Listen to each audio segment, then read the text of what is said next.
great FP&A in my mind is a function that is deeply integrated into the strategic planning and the decision making of any organization. There's huge problems to solve and a hunger for models and data to help paint the picture of different outcomes. And I kind of fell in love with that and just looked for opportunities to get as much exposure to different areas of the business throughout those roles as I could. Being your first CFO role, what has the experience been like so far? I've learned so much until the time I joined, and right after I joined. Meet Jon Laudie, a finance professional. He began his career at an investment banking and financial advisory company, specializing in M&A valuations. Later, he worked in FP&A, eventually working his way up to CFO at Zerorez. With a sharp eye for detail, Jon has achieved great success in his career while working for top multinational corporations such as Netflix. In his upcoming video, Jon will share valuable financial insights gained from his experience on how to effectively manage and guide businesses from both a financial and strategic perspective. The last 2 years have really been focused for me on the fundamentals first, building the right structure for the team. I've always loved the business partnering aspect of what we do in finance and FP&A, and that really continues in the CFO seat. We still come across things that surprise us, like, oh, we didn't realize how this is, or this contract existed.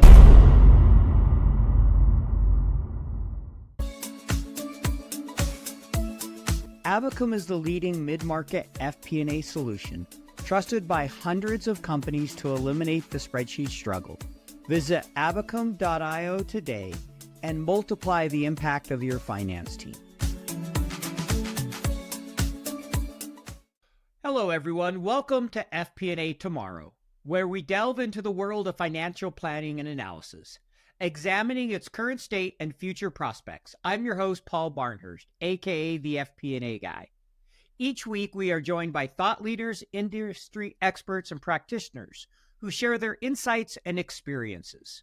Whether you're a seasoned professional or just starting your journey in FP&A, this show has something for everyone. Before we introduce this week's guest, I want to give a special thanks to our title sponsor for this episode, Abacum, whose support makes this episode possible. Now let's delve into the world of FP&A. This week, I'm thrilled to welcome to the show Jon Laudie. Jon, welcome to the show. Hey, thanks. Good to be here. Yeah, really excited to have you. So a little bit about Jon's background. He comes to us from the Salt Lake City metro area, much like myself. He's currently serving as the CFO at Zerorez, and he went to school at BYU. So Jon, one of the first questions we like to ask people before we get into the background is, in your mind, what does great FP&A look like in the world today? Yeah, Paul, I think great FP&A in my mind is a function that is deeply integrated into the strategic planning and the decision making of any organization. I think more and more you see teams rebranding as strategic finance, kind of naming themselves that instead of FP&A. I think that kind of appropriately captures the value that FP&A can and really should be providing to a business. So ultimately, strong trust and partnership is really essential to delivering great FP&A, and I think that enables FP&A to, have a seat at the table and to be consulted, daily and broadly across not only financial outcomes but also operational outcomes. So I would say great FP&A is kind of the body of all of that. Yeah, I appreciate that. I really agree with you. The strategic, the commercially, yeah, you're seeing strategic finance used sometimes. I've seen vendors use that as a way to describe their platform, strategic finance platform, instead of an FP&A platform. So curious to get your thoughts on how do you see it changing over the next 5 years with technology and everything that's coming? Where do you see FP&A going? Yeah, I think FP&A has changed a lot in the last 10 years and a lot in the last 3 years. And I think it will continue to change. AI, I think, will continue, and great planning tools will continue to kind of take more and more of the day-to-day reporting and the manual work kind of away and automate that. And I think that ultimately allows FP&A to focus on what it should be great at and what great FP&A should be ultimately, which is partnership cross-functionally and providing the context and the story and the decision-making support, really the why behind things. So I see a continued evolution in that regard, and I'm actually at the moment, intrigued by some of the technology that is coming out that can enable that as we move forward from here. I think there will be some very interesting changes in that regard in the next couple of years. Yeah, and excited to talk a little bit more about that. I think it's amazing what we're seeing technically and how it could change the way we work and how it is changing the way we work, frankly, for many of us. Yeah, absolutely. Can you give our audience your background? Tell them a little bit about yourself and how you ended up where you're at today. Sure. So I started my career at an investment banking and financial advisory firm, focused primarily on M&A valuations and privately, publicly held companies. It was a fascinating role, and it gave me a look under the hood early in my career at the consolidated financials of lots of different companies.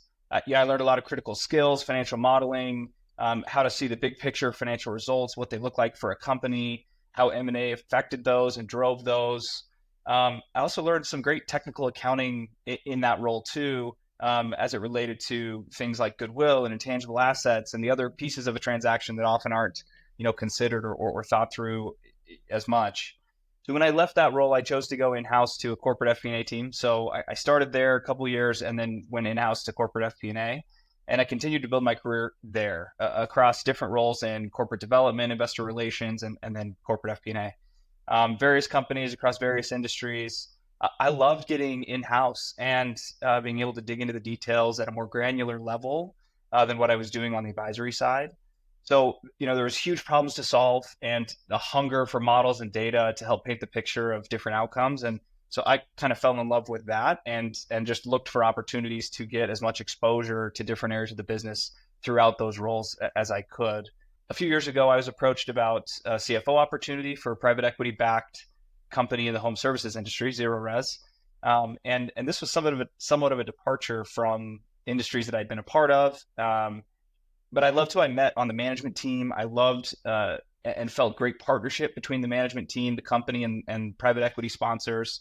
And so I was really excited to stretch myself in some new ways, leverage everything that I had kind of gained through my FP&A upbringing, if you will, in those previous roles, and put that into a role where I'd have the ability to kind of influence at a greater level. So, here we are.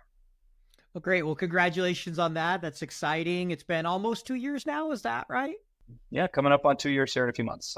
So, first question I have, this being your first CFO role, what has the experience been like so far? Maybe talk a little bit of how it's been. Yeah, look, I've learned so much. For a bit of background, we were a founder-led company until the time I joined, and right after I joined, we brought on a private equity partner. I mentioned that before, and they brought with them the company's first meaningful outside investment. So, concurrently with that private equity partnership that we brought on, we also acquired 10 other companies in one very complicated transaction. So all of this kind of happened concurrently on one day in 2022. And that significantly increased our size, our financial bulk as an entity. And really a lot of what we've been focused on as a business the last 2 years has been integration of M&A, building infrastructure to support the new organization. We have the traditional private equity, structure with the lenders, the credit agreement, the covenants, and we have to comply there. And we're also really focused on profitable growth as we move forward and ultimately balancing the investment in top line growth and driving EBITDA, which is going to be critical for us as we move forward. So that's a bit of kind of like what I stepped into and kind of what we're doing as a business. And given the stage of the company and the acquisitions that we did at that time, the legacy finance infrastructure was light relative to what the new organization needed. So the last 2 years have really been focused for me on the fundamentals first, and that's building the right structure for the team. And one other big area of focus that I spent a lot of time worrying about in my prior roles was I hadn't spent a lot of time clarifying in my prior roles focused on was an audit. And so coming in, completing the audit was one of the biggest priorities we had coming out of 2022. It was a crazy year from a financial perspective with all the M&A. So the audit process was frankly a bit wild. As a franchise business, we have a regulatory requirement every year to file what's called franchise disclosure document, or the FDD. And one piece of that is the audit. So the audit gets kind of publicly filed every single year. So we're not a public company, but we do have that requirement where we have to file our financials by a certain date to make that timeline. So bringing together 10 entities into one audit all on a timeline was just a big challenge. one other thing I've spent a lot of time the last 2 years thinking about that I didn't realize I would be thinking about, technical accounting. I mentioned a little bit, I started my career thinking a little bit about kind of that side of the M&A deals that we were valuing at the time. But, purchase accounting, revenue recognition accounting, lease standard accounting, all of these new kind of ASC guidelines that I've been learning a lot about the last 2 years. So maybe that we'll get into more, I'm sure, with some of the next questions, but that's kind of a quick intro to some of the stuff that we've been doing, some of the stuff I've been thinking about that's frankly quite different than my background was before this. And I've been learning a ton. That's good. You've been learning a ton, and I can imagine rolling up 10 companies all at the same time is a lot of work. I mean, I know some of them are probably small, some larger, but they still all have to be integrated regardless of the size. That's the truth. If only it were easier to integrate something smaller than bigger. It's kind of the same. Yeah, there's still a lot of the same process and steps. So what's been the biggest surprise since stepping into the role that maybe you weren't expecting? I think I wasn't expecting it to be as fulfilling as it is to work every single day with the other leaders across the business. And, you know, we get into kind of how that parallels to FP&A just in general, but everyone as a team at the executive team level is kind of thinking about what's best for the business, period. And we all have kind of these lanes that we're focused on, right? Focused on the finance, the accounting, delivering the projections and kind of the audit and driving good decision making. And marketing is focused on, acquiring new customers. But ultimately, everyone sits at that table together and says, here's the overarching goal we have as a company, and how do I support you, and how do we support each other? And it's been really fulfilling to work with them on that cross department, cross functionally, and just have a lot of collaboration. I've always loved the business partnering aspect of what we do in finance and FP&A, and that really continues in the CFO seat. In fact, it even gets more pronounced. Like the need for that becomes even bigger. And so I've enjoyed that a lot. I think one other surprise is how many experts it takes to successfully apply GAAP to our financials. I mean, we have partners across tax and audit and technical accounting and international and transfer pricing. It takes a lot of outside support to work through regular day-to-day stuff, and particularly in an acquisitive environment where you're bringing in new companies and dealing with kind of that aspect. So I was certainly surprised at what that was going to take, and I have found really great partners in the last couple of years to help fill in those gaps as we're growing. So, And that's why I just do cash-based accounting. Business of one, yeah, nice and easy. no questioning it, that's for sure. So you mentioned kind of the surprise of just how much the partnering was there. Is that also kind of been your favorite part, is working with the senior leaders so far of the role? Yeah, I think it has. That's been one of my favorite parts. I think another favorite part, and perhaps least favorite part, kind of in the same vein, is we continue to find, and I think every business experiences this, we continue to find kind of legacy issues that need to be resolved. So, an old contract or an old agreement, or, something that is a surprise, and 2 years into kind of post-transaction, that big deal we did, we still come across things that, surprise us, like, oh, we didn't realize this was how this is, or this contract existed. So I would say maybe being surprised is my least favorite thing. I don't think anybody in this field loves surprises, but I also think that's perhaps one of my favorite things is the fact that there's complexity and it's ever changing and evolving, and we are getting curveballs thrown at us left and right, and I really enjoy solving those kinds of problems and working through those complexities. So talk a little bit of maybe the framework or process you use to work through one of those surprises. Like, someone drops on your lap, hey, we just found out about this contract and we're obligated to do XYZ or whatever it might be. Kind of what's your process to work through that surprise? Yeah, I think that first and foremost, it's bring the right people to the table who have the context. I think a contract can get dropped and say one thing and have a lot of context behind that actually helps you with the interpretation of what does this really mean. So getting with legal, getting with folks who were involved in the initial conversations, if they're around, and if they're not around, getting on the phone with those people who are on the other side of that contract, and bringing people together. One thing our CEO talks a lot about here is you want to have everyone in the same tent and not be on the outside of the tent kind of yelling in or on the inside of the tent yelling out, but rather just inside the tent talking together. And I think that is the number one approach I take, and I've learned that. I credit that to him, is get the people together, sit down and have a conversation, and figure out what are the implications of this, and what can we do to best abide by what the original intent was of any agreement, while also recognizing and understanding that the business may have changed, and so there's potentially new nuance to the way we need to actually carry it out. That's a good approach, and always a good idea to pull the experts, as you said, into the room, right? Versus making our assumptions ourselves. We know what usually happens when we do that. We've all been there on that front. So it's been a year and a half, almost 2 years here. Talk how FP&A's prepared you for the CF role. Maybe how it's prepared you, and maybe some areas where you feel like it didn't prepare you. A little bit of both sides there. Yeah. So interestingly, there were some times in the beginning of my time in this role where I felt like I wasn't remotely prepared for what I was doing.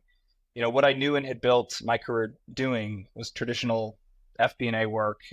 I wasn't doing much of that, and I was focused on building accounting infrastructure, getting the right systems in place, and some of that was just nuance, right? Every company is going to be at a different stage if you're stepping into that CFO seat, and the seat that I stepped into, our focus was accounting infrastructure, leveling up, getting the right systems in place, getting the right processes and controls in place, hiring a team to support the existing team we had. And, I think, well, I mentioned this before, working through the audit, working through the right outside partners to figure out some of the more complicated gap stuff, onboarding new audit partners, et cetera. So all of that was new to me, outside of my wheelhouse, not directly related to my experience in FP&A. That said, I think I look back on the last 2 years and say, I realized that my experience in FP&A actually uniquely positioned me, I think, to be successful in accomplishing those things. I've been able to build a structure and a team focused on the fundamentals because I know what the planning analysis side can do, and that I know it can be so much more impactful when the accounting side is all correct and accurate and set up in a functional way. And so the FP&A North Star of being at the center of every decision-making moment and bringing data and analysis to every decision, partnering and influencing the business, all those things, all those have been critical in my ability to be successful over the last year, just as a member of the executive team and working with that group. But also, I think beginning with the end in mind, in terms of I have the ability to sort of create an accounting infrastructure that will enable great best-in-class FP&A. I do think that has uniquely helped me over the last year as well. Think about where we're going. So maybe the last thing I'll add here, working with bankers on covenant compliance and private equity sponsors, investors on adjusted EBITDA adjustments, reporting. There's a lot of jokes about adjusted EBITDA, right?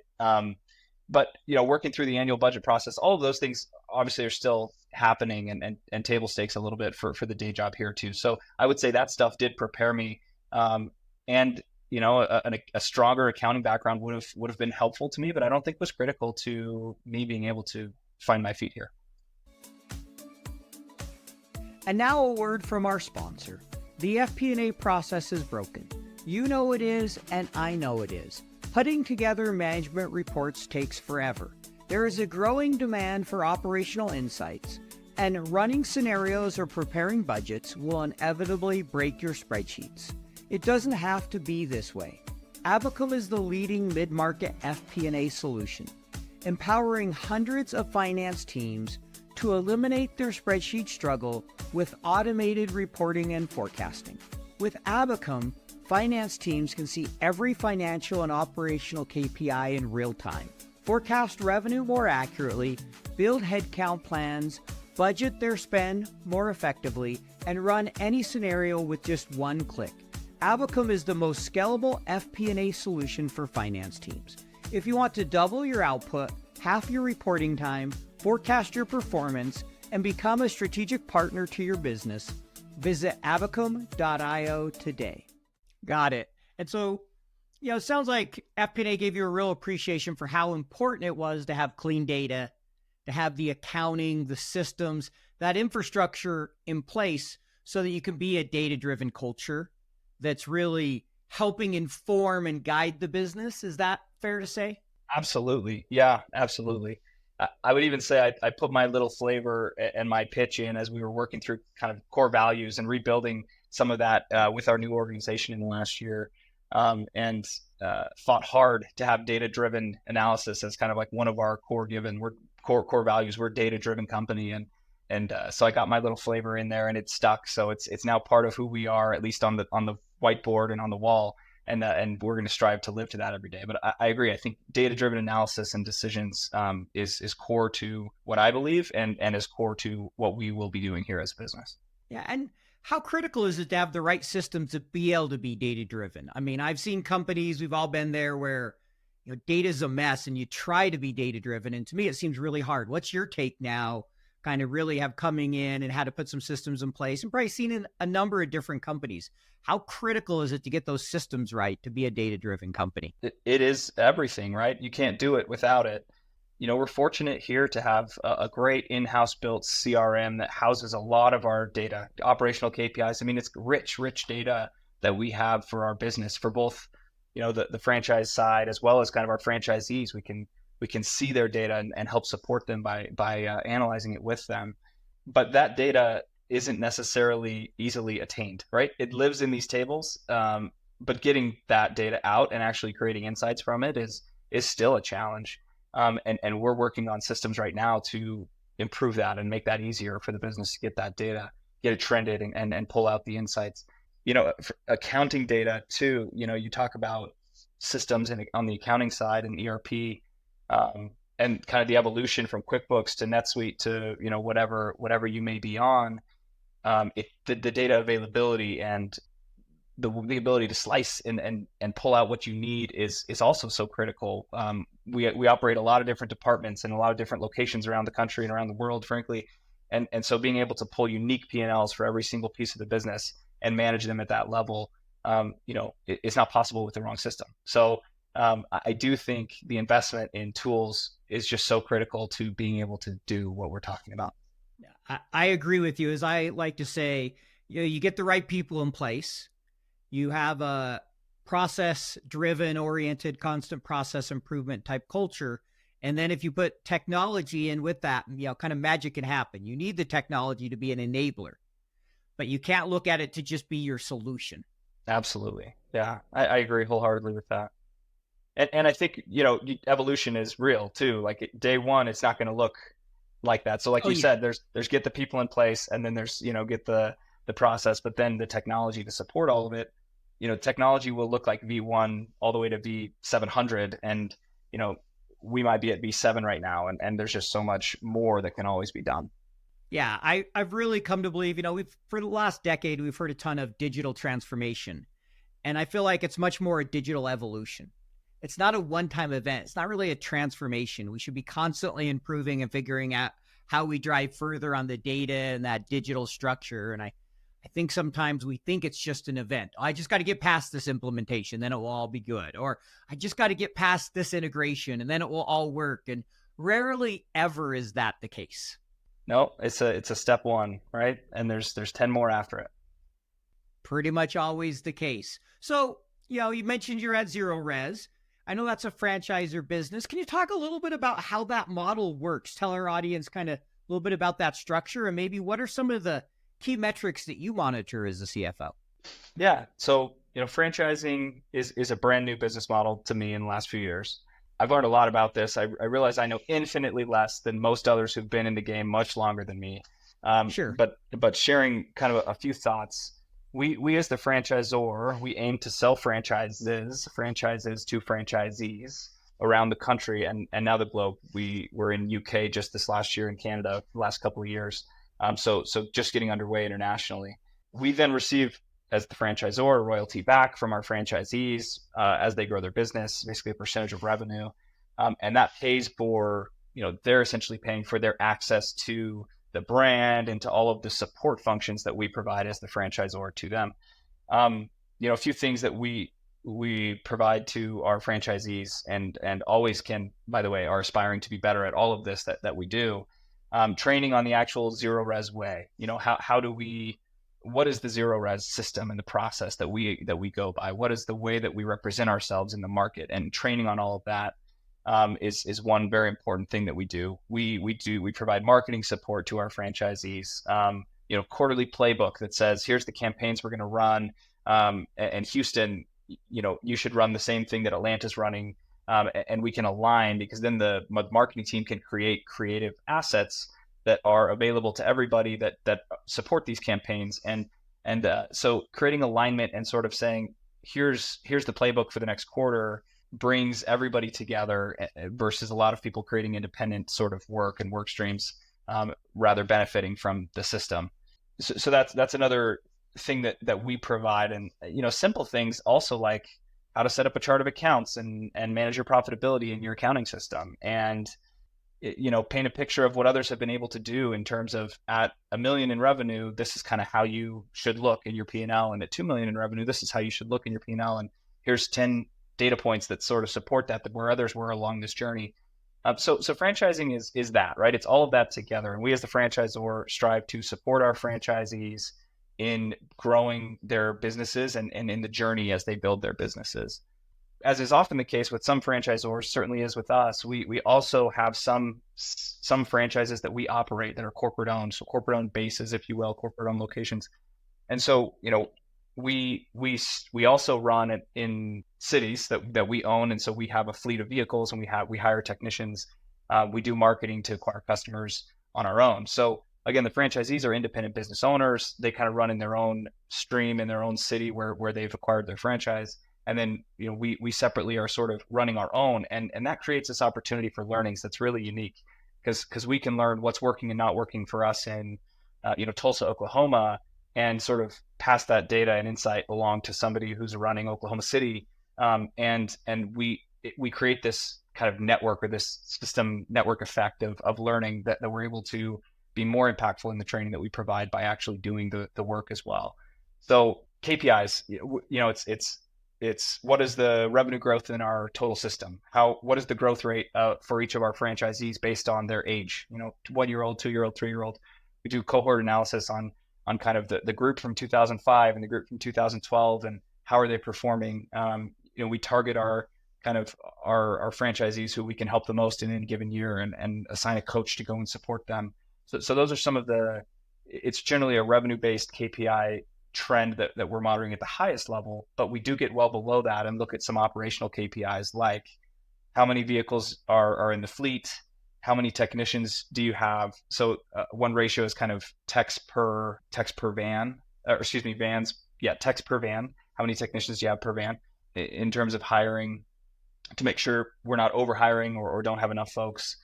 Marketing metrics around how many jobs are booked, kind of the leading indicator. And then there's the funnel of, somebody who might cancel or reschedule to ultimately get to how many jobs are completed. Job average, which is like, how much revenue per job. We kind of monitor that from front to back. And maybe the most important one that we really monitor and push hard every year during our awards and annual conference for our franchisees is this NPS score. We really are proud of the NPS score. We're in homes every single day, thousands of homes across the country. And, we pride ourselves on being a best in class and a different experience for those people who are using our product. So how do we measure that? Well, we ask for reviews and surveys from our customers. And we strive to be a best in class NPS score. And so I would say on the whole, there's a lot I just said, I think, around KPIs, but we're monitoring on the franchise side certain things, and on our corporate owned locations, sort of other things, but ultimately it's the same KPIs that everyone's doing when they're running one of our operations. Yep, got it. And so if I hear that, it feels like, on the financial side, it's a lot around revenue and just revenue growth, cohorts, understanding how they're performing, corporate franchise. From the customer's perspective, that NPS is critical. Sounds like that's kind of a North Star for you guys. Are the customers really happy at the end of the day? 100%. And then operationally, it's, those standard things you'd think about, but in your case, the funnel, right? From, hey, you booked, to did we actually get a sell, and what does that look like? And then efficiency. Are our franchisees being efficient so we can give them advice if they're not, saying, hey, it looks like you guys have overhired or underhired, or help ensure that they're being as efficient and profitable as they can be within, the guidance and the industry. Yeah, absolutely. And Paul, like one thing that's really interesting when you're working for, publicly traded company, you're always looking at your comps in the public markets and saying, okay, where's their sales and marketing as a percentage of revenue and R&D Yep. and G&A, and are we in line? And private companies sometimes don't have that luxury of comparing themselves to comparable companies. But in this Yep. franchise system, we have our own little network of this where we know kind of as a percentage of sales, how much should the technician labor be and how much should this other be. And so really quickly, we can jump on, do a review and say, man, you're like 4 or 5 points higher than you probably ought to be on this one thing. We see a lot of other folks who are able to do this for XYZ reason, for 4 points less. So let's revisit the pay plan. Let's revisit the how many we're hiring, right? I think all of that is something that's really interesting in the franchise world, that support system and that network of people getting together to say, here's what I learned and here's how you can benefit from that. It's really been interesting. I bet. So we've talked a lot about the business, operations, and it leads me to a question I wanted to ask. In your opinion, what are 2 or 3 things FP&A professionals can do to be more strategic and operationally focused? Yeah, I think first, build a relationship with people outside of finance. Go to lunch with a department leader, ask to join a marketing overview from someone in marketing, like to learn the tactics behind what they do. I did this once. I have an example of a time when I worked at Ancestry. It was transformational to me in that time in my career. I had a simple 60-minute overview from one of the marketing managers at the company, and he taught me the basics of SEM, SEO, kind of Facebook advertising, content marketing, display advertising, just the very simple, this is how we do what we do. And I certainly am not a marketing tactician and will never pretend to be one, but I got the 101 from somebody who's in the practice doing it at the company where I worked.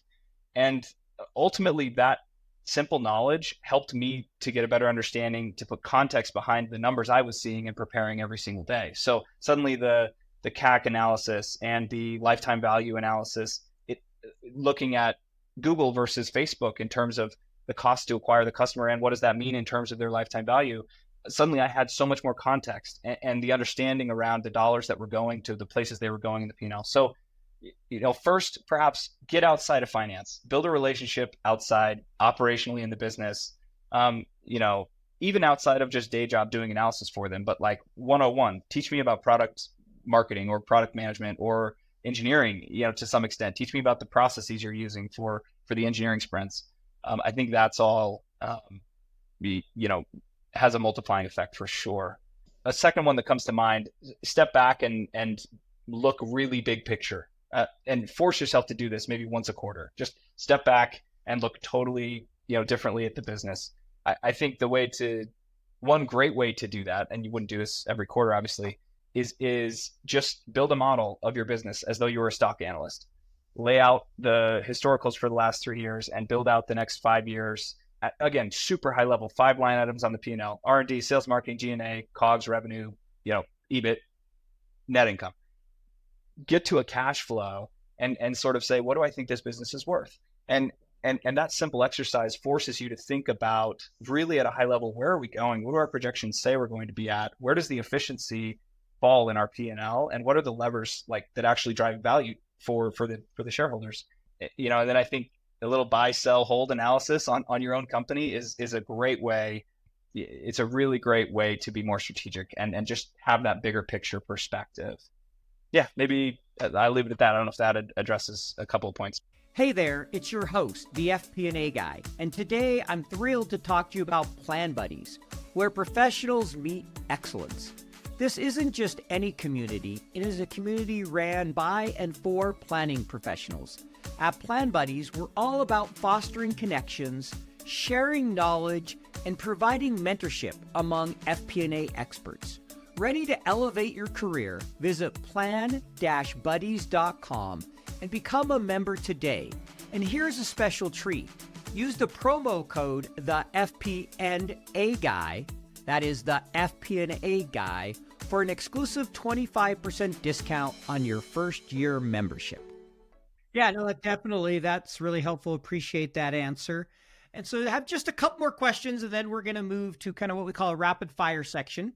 So, as CFO, how do you ensure that your different plans are aligned throughout the organization, right? You have strategic planning, you got financial planning, you have operational planning, and we've all heard about the silos and disconnects. I'm sure you've seen it in your career. So I know you play a critical part in making sure that it's aligned and that everything kind of hangs together. How do you help ensure that happens across the org? Yeah, it's a really tricky one, and I think FP&A has to play that role because this FP&A has a seat and should, in again as we defined at the very beginning, should have a seat at Yep. all of those in all of those conversations, to be best in class.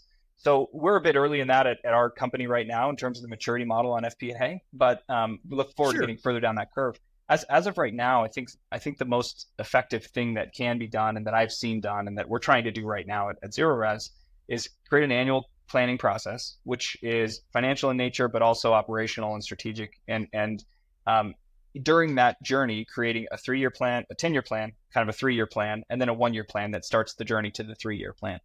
I think then meeting after that is set, defining annual goals, annual kind of what I'll call rocks. Like here's the big things we're going to accomplish for the year. Um, then stepping into the first quarter and saying, okay, Q1, here's the 3 things that we're going to do that achieve that put us on the path, and then Q2, and then Q3 and Q4, and doing that quarterly with the entire kind of cross-functional team together. And when I say entire team, I don't mean every employee, but like the leaders of each Sure. department. I think we have found, and I've found that to be the most successful way because everybody's laddering their goals up to the total company goals, and generally that drives people rowing in the same direction. I think there are occasionally times when we'll still think we're rowing in the same direction, but somebody's doing something in direct contradiction to somebody else, and it's going to drive the wrong outcome. And so not only meeting quarterly on those kind of big rocks, here's what we're going to chase, and here's what my department's going to do to ladder up to those company ones. But I think then just meeting weekly and checking in, okay, how's my status on this rock and this rock and this rock? And talking through what we're running into and challenges we're seeing from the finance side or marketing representing that from the marketing side or ops. And so bringing all of that together kind of at the right cadence weekly forces that alignment to make sure we don't get 2 months down the road realizing we both been working on a project that's driving kind of the different outcome.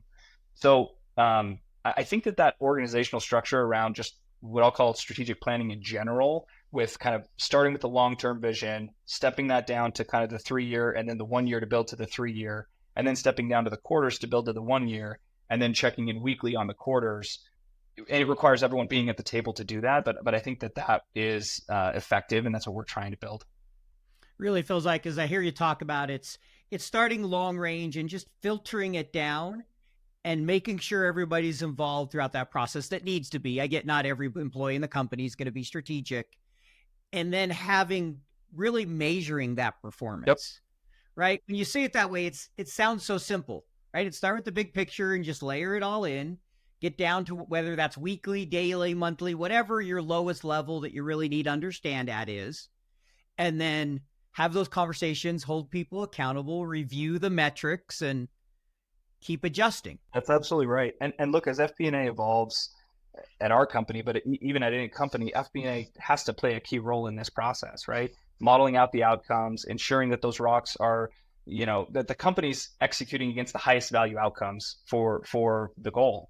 And FP&A is the one who helps ensure that that's happening.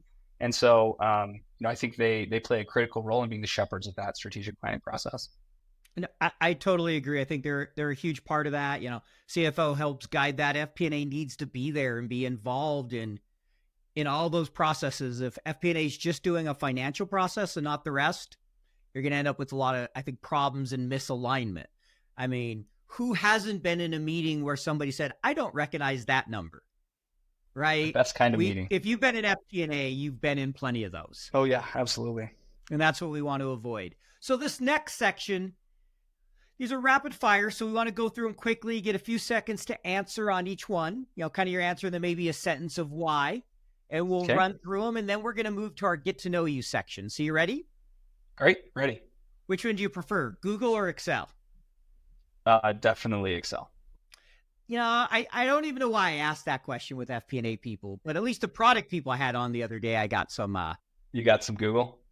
Yep, I will say Google has changed the way we do presentations, and there is value there, but definitely Excel. got it. Do you have any FP&A platform you're using today? Great question. We do not, and that is something we're in the middle of evaluating at the moment. So we're talking to kind of some early stage tools, which is really interesting. I mentioned this kind of earlier, seeing what is being developed now. I think in the past I've used Adaptive and Anaplan and IBM Planning and Analytics and Hyperion and kind of some of those tools. And stepping back earlier into the maturity curve, you look at Mosaic and Data Rails and kind of some of these earlier stage FP&A tools. It's been really fascinating. Great. I'm glad you enjoyed it. And yeah, we'll look forward to hearing more about that, where you end up going on that. So next question is, are you guys currently using generative AI? Not really leveraging this yet. I like that some newer tools incorporate this, but it's not in our day-to-day. Got it. Fair enough. What is the number one technical skill that FP&A professionals should master? Financial modeling, speed in Excel, shortcuts, and I'll also say data manipulation, like big data manipulation in Excel. Okay, got it. I like that one. That's a good one. What is the number one soft or human skill that they should master?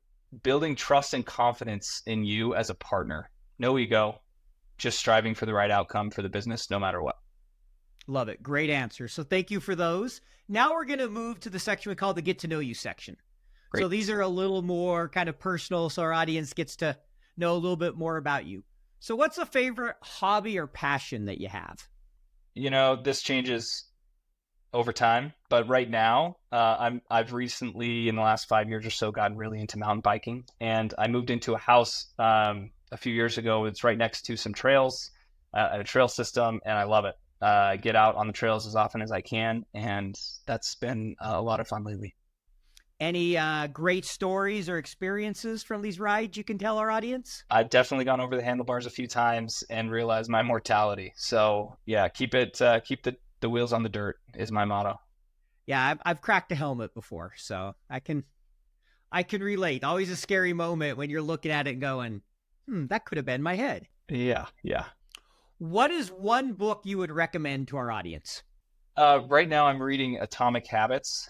Mm-hmm. Love it. I think the mindset shifts that this book recommends can meaningfully change the way that we operate both at home and at work.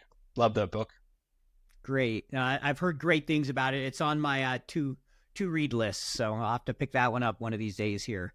What's your favorite travel destination? Where are you going if you can go on a vacation for a week? Yeah, I love to travel. Perhaps my favorite recent trip in recent history was going to Puerto Rico with my family over Thanksgiving last year. Close to the beach, very low key, beautiful weather, and some great family time always makes a trip a little bit better, at least for me. So that's hard to come by sometimes. So I think if I could do a trip again this year in the near future, that's what I'd choose. Nice. Puerto Rico with the family. That'd be fun. If you could have dinner with one person who's alive in the world, so anybody in the world, who are you picking? Yeah, that's a great one. I grew up as a kid in Kansas City, and I became a huge Kansas City Chiefs fan. I would love, and I'm not going to say Travis Kelce or Taylor Swift. I would love to have dinner with Clark Hunt, and he's the CEO of the Kansas City Chiefs. For decades, it felt like as a Chiefs fan, growing up, and I mean, for decades, it just felt like there wasn't a lot to cheer for as a Chiefs fan. But the last 10 years have been amazing, and the last 5 to 6 in particular. I would love to hear him talk about how he's built that organization and what they attribute their success to in the recent decade. So I would love to sit down with Andy Reid from that organization, have dinner with him, and just hear a story. I know players love to play for him. I think he's rated as the number one coach players want to play for in the league. Yeah, I think another fun one to.